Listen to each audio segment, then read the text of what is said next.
Chapter 8. Creating a desirable free newsletter to snag more paying customers. So far, we've talked about how to entice your eBay customers from the auction site and onto your own website. One of the best ways to do this is by offering free information on a relevant subject and making it available via your About Me page. We've covered how to get people there, but we also need to explore what to give them when they sign up to receive this regular information, because getting those names onto your emailing list is only half the battle. In order to really succeed in this area, you need to ensure you can retain a high percentage of those signups, so make sure you stick to doing two things religiously. Make sure they have a reason to want to stay on your mailing list. Make sure your newsletter is unique to you and contains some valuable information each and every time you send it out. That's why this chapter explores the need to create a desirable free newsletter. That word desirable is very important if you are to build a niche-targeted email list that will eventually produce healthy profits every single time you mail a newsletter out to it. Don't confuse free with having no value. This is a trap that many newbie internet marketers fall into. They think that all that's needed is to offer a free newsletter, and because it's free, people won't mind if there's nothing much in it. That's a big mistake to make, because what these newbies don't realize is that a free newsletter can act as a shop window which looks out onto the rest of their business. If people subscribe to the newsletter to get a free look and they don't like what they see, they'll move on. The point is, people will tend to associate that simple newsletter with you and your business as a whole, as they quite rightly should. The assumption is that if there is no value or quality to the newsletter, your products won't be that good either. In truth, although you won't receive any direct monetary compensation for the time you spend creating your newsletter, you will receive compensation further down the line, when your readers take your advice and buy one of your products or a product you are affiliated with. It's very important, therefore, to take a step back and look at the whole picture before you design your newsletter. The very fact that it will need to appeal to the niche audience you're aiming at means that great care should be taken in designing the content and format you will be emailing out. Too much to handle? If there is a single factor that needs to be recognized when creating an email newsletter for a niche audience, it's this: it takes time to create a good one. That's why you need to be realistic about what you can offer your subscribers on a regular basis. It's no good designing and writing pages of useful content for the first newsletter and then finding you can't keep it up. Aside from the pressure it puts on you, people don't generally have the time to read great long emails. So your hard work will probably be wasted. Weekly or monthly emails are best. Some marketers promote a monthly newsletter with shorter weekly bulletins in between. This format actually works very well, as it saves your subscribers from being bombarded with information, yet keeps your name and business fresh in their minds over time. How can a free newsletter find you paying customers? It does sound like a contradiction in terms, but in fact it makes perfect sense. We've spoken about the issues of trust on the internet, but it's worth repeating that you need to break down as many barriers as possible to ensure that your customers order from you, hopefully on a regular basis. The easiest way to do this is to provide something for free.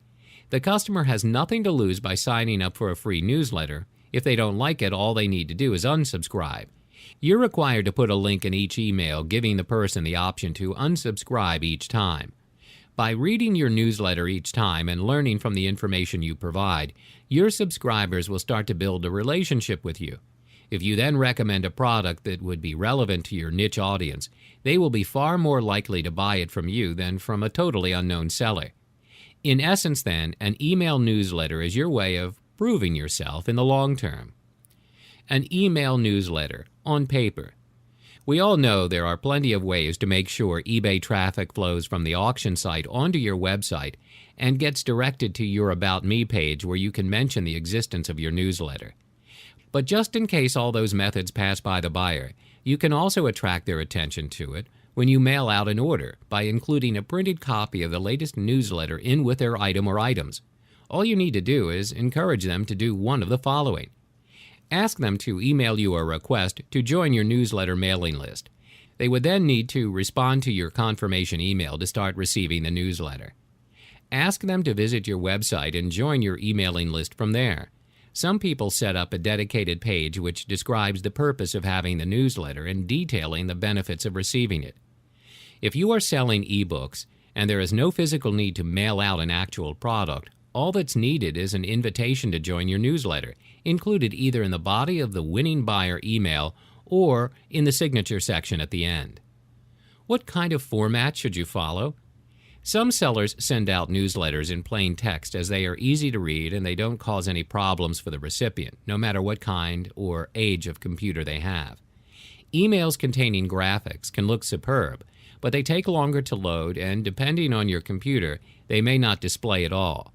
This is what's known as an HTML email. These also carry the risk of having a virus attached, whereas with a text-based email, this isn't an issue.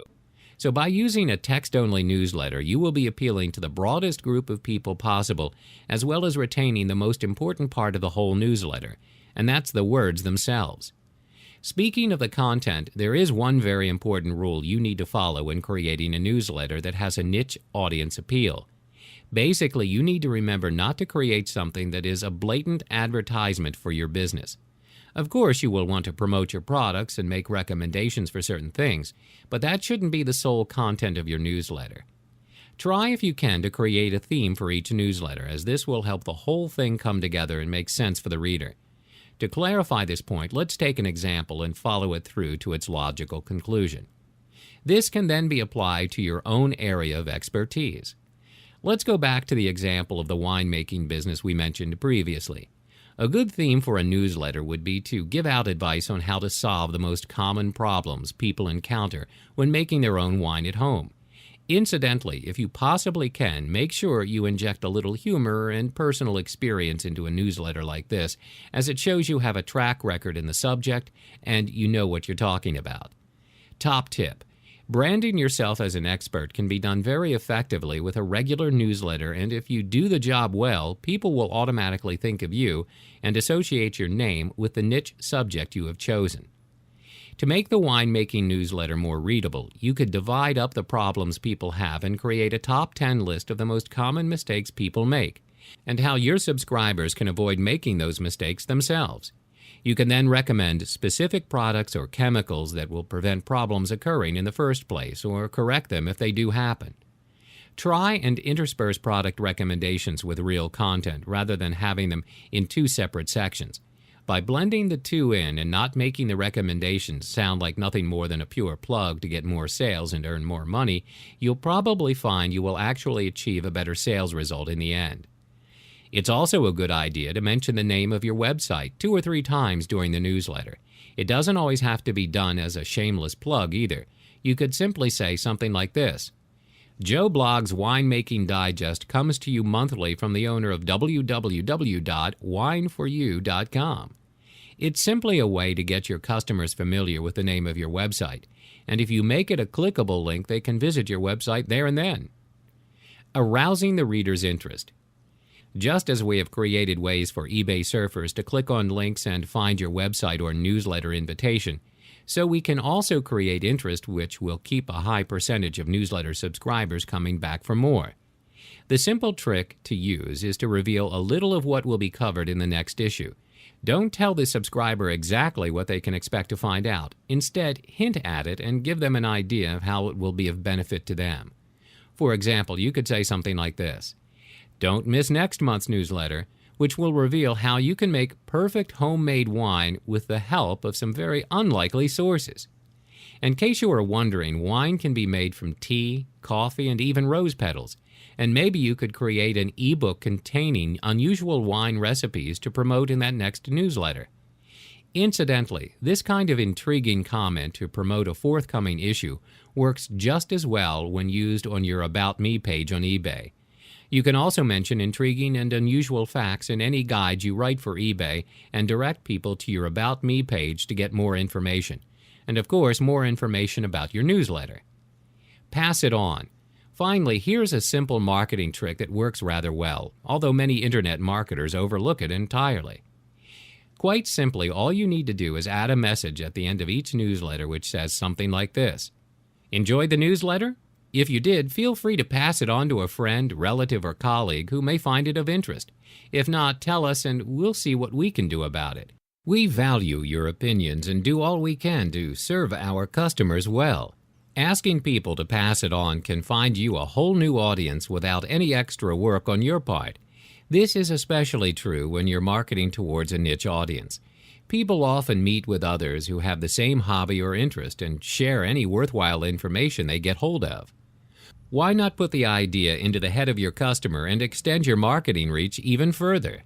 In conclusion, we can see that simply providing a free newsletter is not enough to ensure your eBay customers spend plenty of money with you. You need to ensure the content is as good as you can make it, that you can create some intrigue for forthcoming newsletters, blend in your promotions carefully and highlight the benefits of each one for the customer, and use them to establish that all-important relationship with your customer over time. If you can achieve all these things, you will eventually be the proud owner of a large niche-targeted email list that is capable of unlocking huge profits for you and your website.